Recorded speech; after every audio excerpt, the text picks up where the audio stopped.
مشاهدينا برحب بكم معانا حلقتنا الجديده وبيت العز، ودايما يا رب بيوت العز كل المصريين تكون مليانه بالحب والخير واللي بنقول الرحمه والمشاعر الحلوه. مع اول اسبوع في رمضان بنستشعر كده حاجات حلوه كتير قوي في حياتنا، بعد العزومات بقى وبعد ما بنخلص ضيوفنا الاحباء بنحس ان احنا محتاجين بقى نستجم شويه قبل من الفطار لغايه السحور، بنشرب بقى اللي احنا عايزينه وبنحب قوي اكلنا وبنحضر للقائمه بتاعت بكره. مع رمضان وبيت العز اللي مستنيانا في كل بيوت المصريين هنكون مع حضراتكم، وكل يوم هنقدم وجبه جميله ووجبه حلوه لرمضان. كمان هيكون معانا في حلقتنا ناس ضيوف في كل حلقاتنا في بيت العز، هنكون مع حضراتكم لكن بعد هذا الفاصل.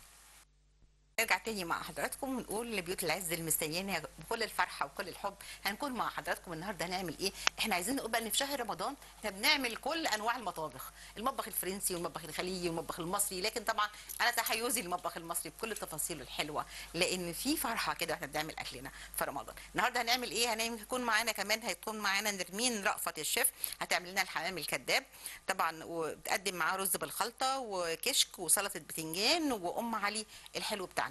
اما عصير اللي هنشربه يبقى التمر ان شاء الله. الفقره الثانيه هيكون استقبالنا بقى في رمضان والعبايات الحلوه والقبطانات الحلوه، ونحس ان احنا كده ايه بنستعد لرمضان قبلها بشهرين.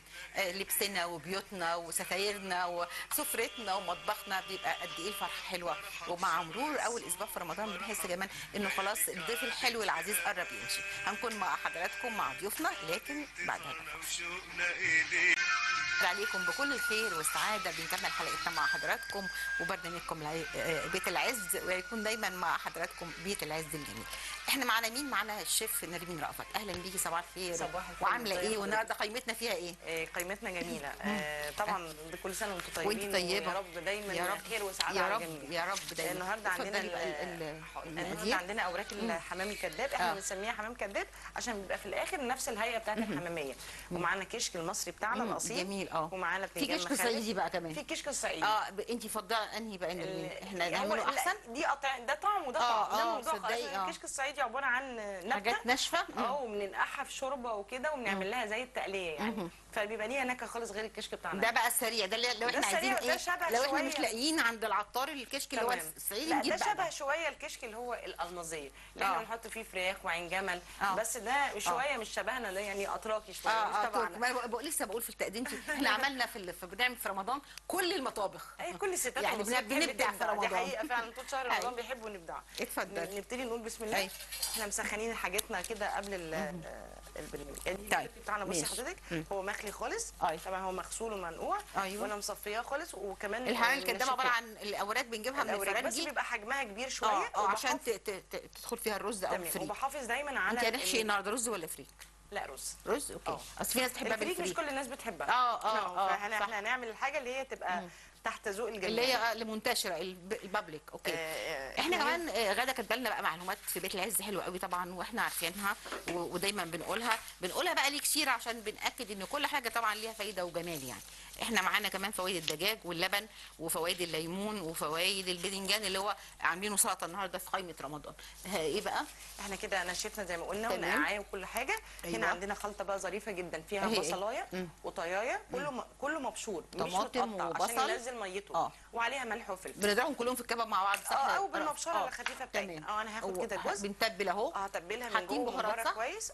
ملح وفلفل بس. ملح وفيش كمون؟ مفيش. هو عموما ولا الوراك ولا الحمام بيحب البهارات الكتير. تمام. كل ما تبقى خفيفه كل ما تديني نكهه حلوه.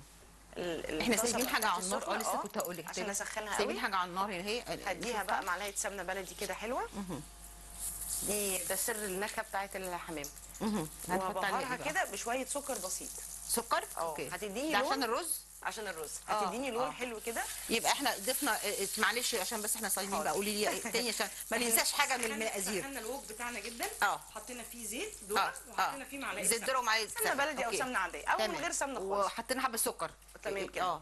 اهم حاجه حبه السكر. السكر هيدينا اللون الجريتان اللي محطوط ده. اللي هو الذهبي. تمام. هننزل بقى بالجزر، سنه فلفل خفيفه لو مش عايزين نستغنى عنها. تمام. احنا حاطين بقى ايه؟ بشرايه، حاطين بصلايه مبشوره وحاطين بسله صغننه وخضار اللي هو الجزر. تمام. احنا طبعا دلوقتي بنعمل نسخه واحده، فالمقدار على قد الكميه اللي انت هتعمليها. حلو. بس انا الريحه عايزه اقول لكم والله في الصوص تسلم ايدك يا نرمين بجد. هبتدي ابهر بقى البصلايه اللي انا اشتغلت فيها دي. تمام. هديها ملح، هديها فلفل، 7 بهارات، جوز الطيب، ونص مكعب مرقه. اوكي. انا بقى عندي هنا من ضمن الاعشاب اللي انا بستخدمها زر الورد. مين؟ زر ورد. ايه زر الورد ده؟ زر الورد ده. طب وريه بقى الاستاذه ايمان في الكاميرا. زر الورد بتاعنا اهو. زر الورد. ورد احنا بيتجفف وبينزل في البهارات بتاعتنا. ده بجيبه من عند العطار برضه؟ تمام. حاجه بقى حضرتك تدوبيه خالص عشان الولاد مثلا ما يحبوه، بس هو بيدي نكهه جميله جدا مع بالذات الفراخ. شامه حضرتك الريحه؟ انا شامه الريحه استوديو مقلوب يعني.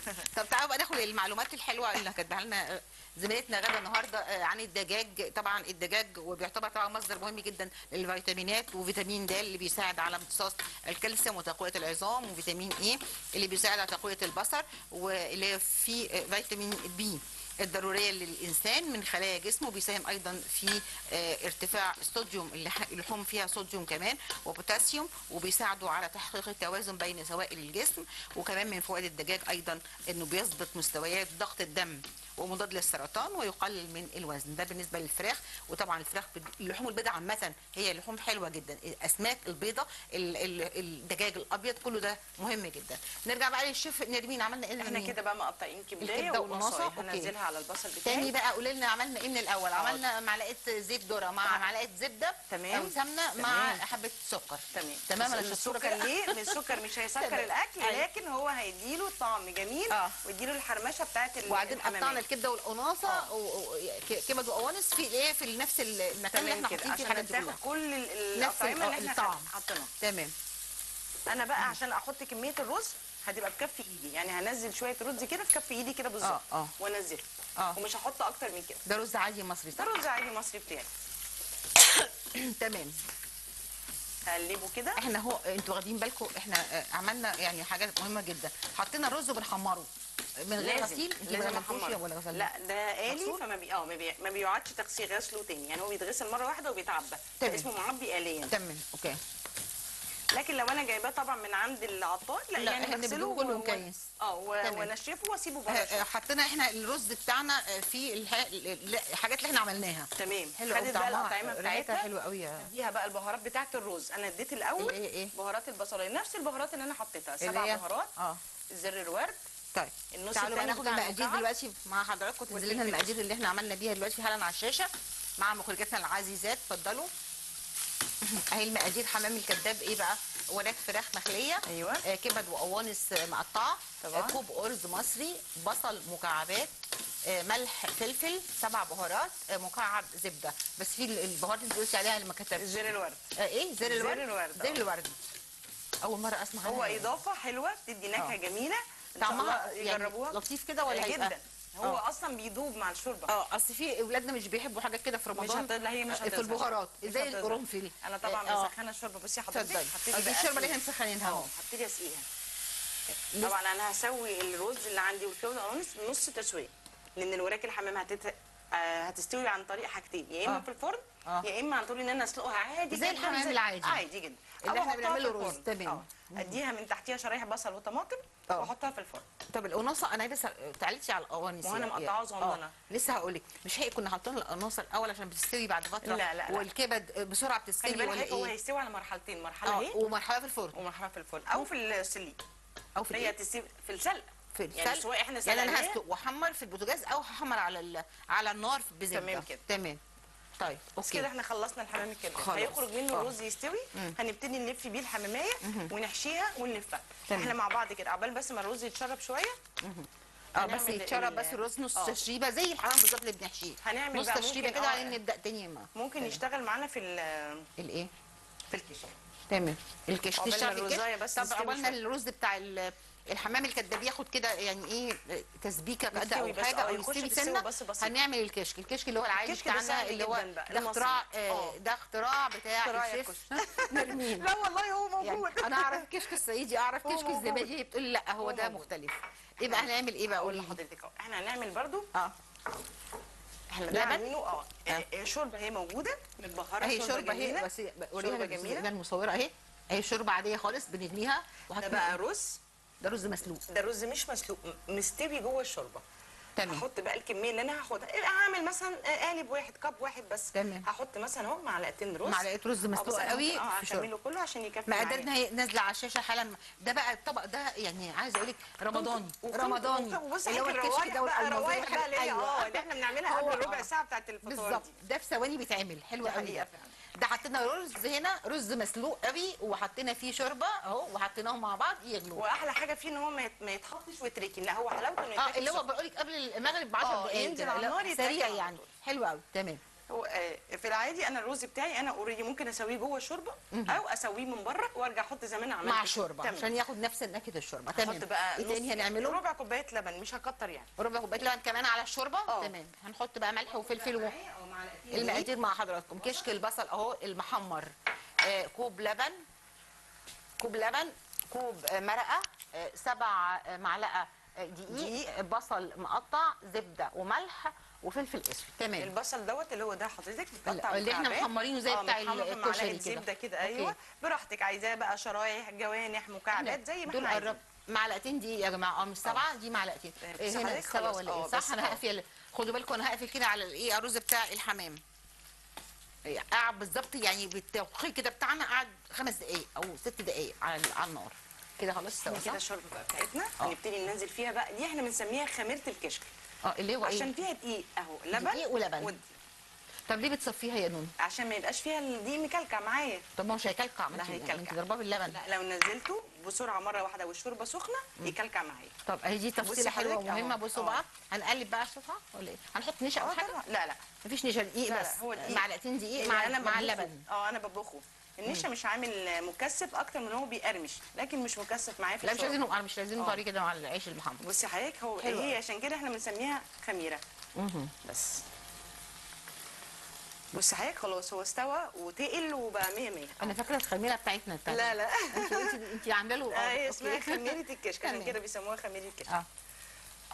لا منظره والله يا جماعه جميل. يعني اللهم اني صائمه، بس رائع رائع رائع رائع. حلو قوي، حلو قوي بجد.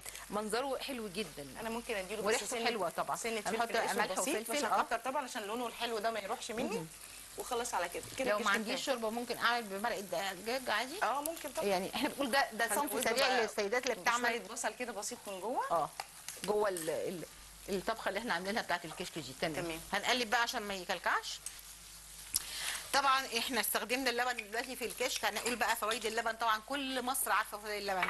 الكالسيوم طبعا الكبير، تحتوي اللبن على الكالسيوم والفيتامينات والبوتاسيوم والمغنيسيوم وكمان الفوسفور ومضادات الاكسده. بيساعد ايضا على الهضم ويمنع الحموضه والامساك، ومفيد جدا للجلد، ويقلل نسبه الكوليسترول في الدم، وبيمنع السموم من الجسم. طبعا اللبن حاجه مهمه جدا، وبنستخدمه في رمضان كتير جدا على فكره. ممكن ما نستخدموش بنستخدمه في الاكل، مش في شاي بلبن بس ونسكافيه، لا يعني بنستخدمه اهو. احنا خلصنا الكشك بتاعنا، تخيلوا. ان في شباب دلوقتي كتير ما بتحبش اللبن. تقول لك لا يا ماما انا مش بحب اللبن. لازم ياخدوا لبن، وما كانش ياخدوا كده مع يعني في مج، ياخدوه بقى في الاكل زي الكشك اللي احنا عاملينه النهارده باللبن ده. هنحط بقى الايه. تمام. البصل اللي احنا حمرناه قسمناه 2، حطينا جزء في الكشك وجزء في حلو. تسلم ايدك يا سلام. اهو شايفين يا جماعه والله رائع، بس مش خفيف شويه ولا ايه؟ ولا هيمسك دلوقتي؟ هيتقل حالا. تمام. انا بس بقى ممكن هيتقل حالا. ممكن بقى نديله اوبشن بقى، نديله قطعه قشطه، نديله مكسرات. لا مكسرات لا. لا والله نحط عليه عين جمل. لا ده لو هتحطي حضرتك فيه فراخ. لو حطينا فراخ يعني ممكن نعمله بفراخ وعين جمل. زي الشركسيه صح؟ قريب من الشركسيه. بيبقى شركسيه. طيب لو احنا عايزين نضيف اضافه نضيفه براحتكم. دي اضافه من عندنا احنا. دي قشطه. قشطه هتعمل ايه بقى؟ قشطه بلدي دسم. تمام. اللي عايز بقى دسم يعمل، بس احنا بنفضل في رمضان ان نقلل شويه من الدسم عشان ما ايه، يعني احنا لسه في اول اسبوع في رمضان فهنسخن فبلاش. ايوه. بعد التراويح نرجع بقى تاني للشيف نرمين رأفت عباك لنا بقى ايه الحمام الكداب اهو. انا زي ما قلت استوى الرز. اي بقى فواصل موجوده في الورك هتعاكسني وانا بحشيه بفتحها كده بالسكين. همسك كده الرز بتاعي. طبعا عشان انا متعوده فاوريدي بمسكه سخن، لكن هي ممكن لما ست البيت يهدى بس شويه عشان تعرف تتحكم فيه. اهم حاجه عندي ان انا احافظ على الرقبه اللي هي المفروض رقبه الحمام. منظر الحمام. اوكي. ومحشوش قوي عشان ما يفرقعش مني. نفس المعامله اللي انا بعملها ولو انا للحمامات. هعمل فريك يا نرمين هيبقى نفس نفس الطريقه. الأوبشن، نفس الطريقة. بس بدل الرز فريك. بس طبعا الفريك ما بيحتاجش شوربه كتير، يا دوبك بيسقسق له كده حاجه بسيطه خالص. شوربه ايه مش فاهمه اللي بتحطها واحنا على بنسويه على السلق. اوكي. يعني يا دوبك تمام. بنديله يا دوبك نفحات كده بسيطه جدا. هنربطه بال انا هقول لحضرتك عشان في ناس الربط دوت بيقطع منه الخله. ممكن بالخله. هنتعامل بالخله. تمام. خليكم بقى مع نرمين بصراحه، مش هنعمله كده، مش هندككه، هنحط كده بس. تمام. هثبته من ناحيه وابتدي اروح لفاه الناحيه الثانيه اتحكم فيه. ما انا هخليها، فانا عندي مساحه من الجلد.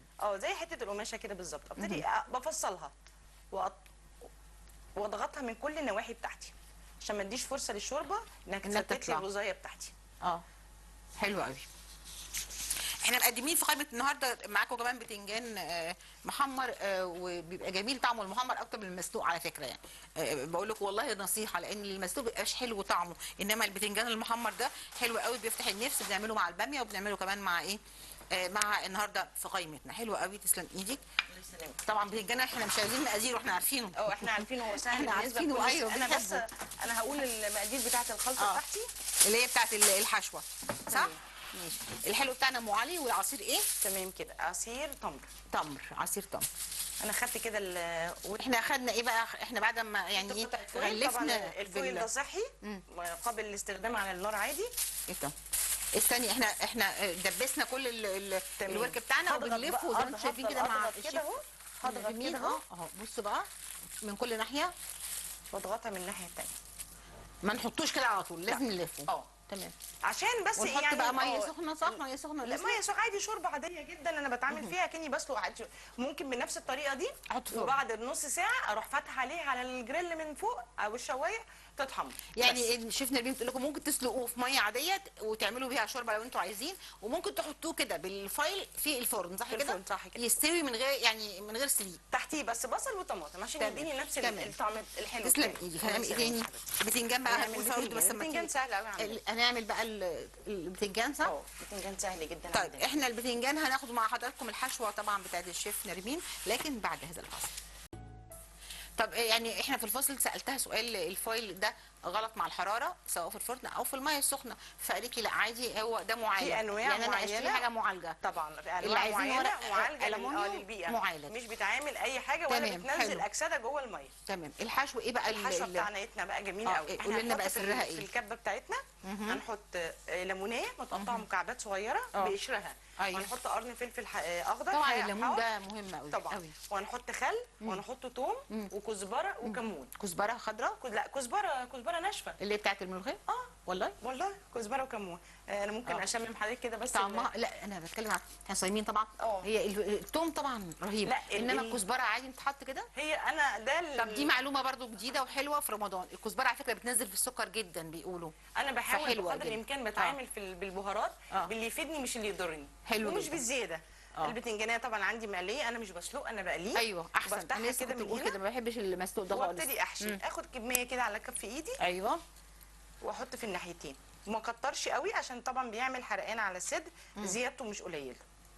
التوم ده مفيد قوي يا جماعه، التوم ده حلو قوي قوي انك تاكله كده بالعصاك ده او بالطريقه دي. انا ممكن بقى ازود اوبشن مقادير اهي بقى مع حضراتكم بتاع ان انا بديله سنه كزبره خضراء، وده برده من الحاجات السريعه عايزين نعملها في نفس الطعم يعني مع الكشك كده. والجزر المبشور. في ناس كتيره بتحبه بالبصل ومكعبات البصل والطماطم. والله والطماطم اي حاجه حضرتك تعوزيها احنا نحطها على طول. طيب احنا عايزين بقى ناخد فوائد الليمون والبتنجان. احنا ما قلناهوش. السلطه دي مهمه جدا، والبتنجان ده سريع جدا، بنحمره ونعمل الدقه اللي قالت عليها الشيف نرمين. الليمون بقى اللي هو مش بنستغنى عنه ومهم جدا في رمضان، وارجوكم كتروا منه حتى لو نعمل عصير ليمون على المائده بتاعتنا. غني جدا بفيتامين ج، بيقلل من انتفاخ الامعاء، كمان بيعمل على انتاج الكولاجين في الجسم، بيساعد على التخلص من حب الشباب، مفيد جدا للكلى، مزيل لبقع الوجه والبشره والشعر. وشرب الميه الدافيه صباحا مع الليمون طبعا لما نفطر بيساعد على التخسيس، ومفيد جدا لمرضى السكر. بيساعد ايضا على تخفيف مشاكل الهضم.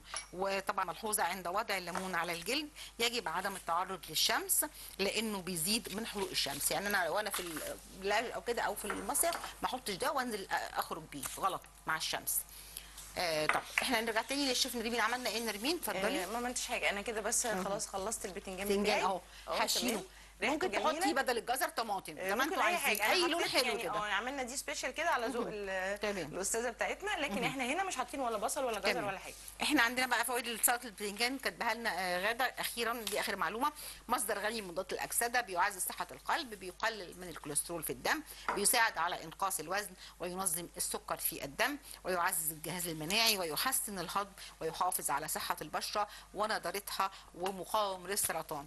واللي خرجنا باذن الله طبعا من كورونا فضل من الله هو الليمون والبرتقال اللي المصريين كلهم بيستخدموهم، وربنا يحافظ عليكم يا رب وينعم عليكم بهول الخير. نرجع بقى تاني مع الشيف. هنعمل ايه الحلو؟ هنعمل الحلو بقى. احنا خلصنا فاصل قبل الحلو. خلصنا سفرتنا. ايوه احنا خلصنا كده قائمتنا الحادقه اللي هو الكشك والرز والحاجات دي نستعرضها. هناخد فاصل نرجع تاني بقى نعمل ام علي في الحلو. هنعمل الحلو مع حضراتكم، وبجد التحيه تاني مع الشيف نرمين رأفت. نرمين هنعمل بقى ام علي. هنعمل ام علي كل الحلويات باسم السيدات، حاجه جميله. عشان احنا مسكرين. صوابع زينب، ام علي يعني فاهمه، فهي بس البسبوسه اللي لوحدها شطه عننا يعني. طب هنعمل ايه بقى مقاديرها؟ يلا بقى ننزل بمقاديرها. احنا قربنا نخلص على فكره. واحنا تعبناكي وبنشكرك جدا على القايمه الجميله الحلوه. ماشي هنعمل بقى ام علي. هنجيب الحاجه جاهزه؟ هنجيب الام علي. لا انا بجيب المنفيه من اي حد مثلا بتاع فرن مخبز حلوانيه. ايوه بيبقى طعمه جميل صراحه وحلو. بيبقى كمان سميك بيستحمل اللبن والحراره. تمام. انا بجيبه بحط عليه معلقه سمنه. بنجيب عجينه الملفيه من الفران. وبحطه في الفرن هو زي ما هو صحيح كده اهو كده باين. هبتدي انا اعمل ايه بقى؟ انا عندي اللبن بتاعي لبن طبيعي. لبن برضه من اكلات رمضان. حلويات رمضان. والله ام علي جميله. انا بحبها جدا. زي الكنافه كده سهله وهضمها جميل كمان ومش مغذيه فيها لبن ومكسرات. انا هبتدي اشتغل بقى على الايه القيمه الغذائيه بتاعتي. هحط زبيب. الزبيب طبعا مفيد قوي. مكسرات. مكسرات هنا عندي مطحونه وعين جمل ولوز. تمام. ممكن احط سوداني يبقى احط اللي انا عايزاه. هديها بقى معلقه سمنه بلدي. طبعا احنا رمضان شهر الفضل والخير عندنا كله في بيوتنا يا رب.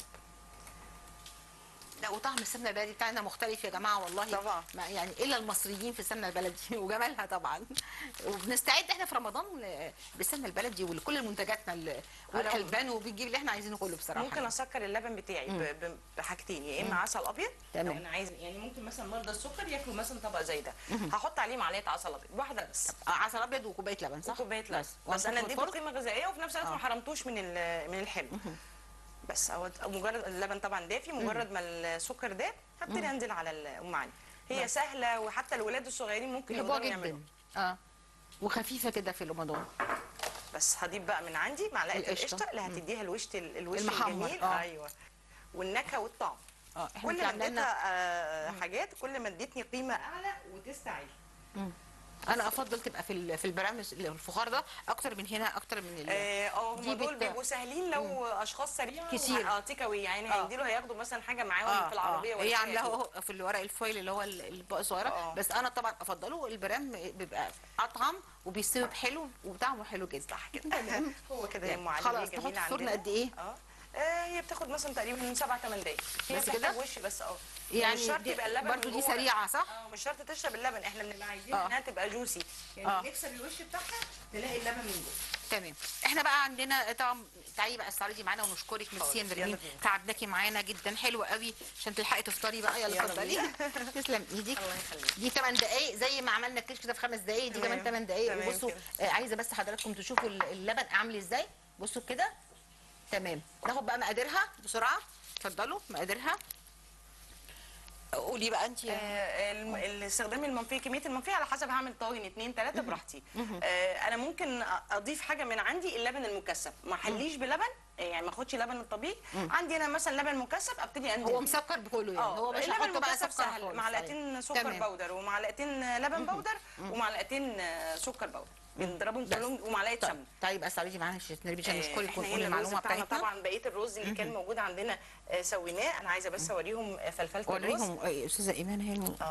حلو جدا، تسلمي. برضه ده فلفلة الرز بالمكسرات. جميل. انا ضفت عليه بس زبيب مجرد للطعم، بس مش احنا عايزين ما قلناش الرز الخلطه عملتيه ازاي. هو ده اللي احنا نفس سويناه، احنا كنا مسوينه قبل ما نشتغل. تمام. وسويناه اللي هو بتاع هي الحمامي كداب نفسه نزلت في الفرن وخدت الوش بتاعها. تسلم كنا إيدي. دهنينها حلوة. معلقه عسل ابيض ومعلقه سمنه. بس كده. العصير الكشك طبعا بتاعنا؟ بتاعنا العصير هو مشروب عادي طبعاً، وعاملينه جاهز، واحنا حاطين عليه معلقه سكر. والكشك بس هنكسر بقى العيش بتاعنا الحلو ده كده ونروح مغمسين احنا صايمين بقى، مش هينفع ندوق خالص احنا. طب والمعين هي بس الحلو الاختلاف ان احنا عاملين نرمين بنشكرك حبيبتي، ربنا تسلم يخليك. ايدك حلوه أشكرك. قوي، والاستوديو مقلوب ريحته تسلمي، رهيبه. ربنا يخليك. شكرا ليكي، تسلمي. ميرسي لحضرتك. هناخد مع حضراتكم بقى معلومه عن وحوي يا وحوي فانوس رمضان الجميل اللي من طقوسنا من العصر الفاطمي. البدايه طبعا في الاسلام بيستخدم كوسيله للاناره، كمان يستخدموه المسلمين في ذهابهم للمساجد بالليل عشان اصلي الفجر، بروح بالفانوس كده عشان ايه ينور لي الشارع. كمان معنى كلمة فانوس ايه؟ ليه اخترنا كلمة فانوس او ليه اطلق عليه كلمة فانوس؟ فانوس يعني القصة بقى ان الخليفة الفاطمي كان بيخرج الى الشوارع ليلا للرؤية لاستطلاع شهر رمضان، فكانوا الاطفال الصغيرين بيخرجوا معاه ماسكين الاضاءة دي اللي هي الفانوس عشان ايه يشوفوا شهر رمضان هيبقى امتى. ويقوم الاطفال معا بالغناء والرقص والاحتفال بطريقة حلوة ومفرحة جدا مع السلطان، ويعتبر من تعبير عن السعاده واستقبال شهر الكريم رمضان، وبكده اصبحت رمز رمضاني وانتشرت ظاهره الفانوس الى العالم كله. طبعا المصريين والعصر الفاطمي ليهم بصمه كبيره جدا في استخدام الفانوس في الاضاءه والتزيين والديكور. هنروح مع حضراتكم لقنا الحواري هيكون عن ايه؟ عن العبايات الشيك قوي في رمضان اللي احنا دايما بنقول بنستعد ليها قبل رمضان بشهرين. هنكون مع حضراتكم مع طبعا مصممه العبايات الاستاذه رانيا، هتكون معانا.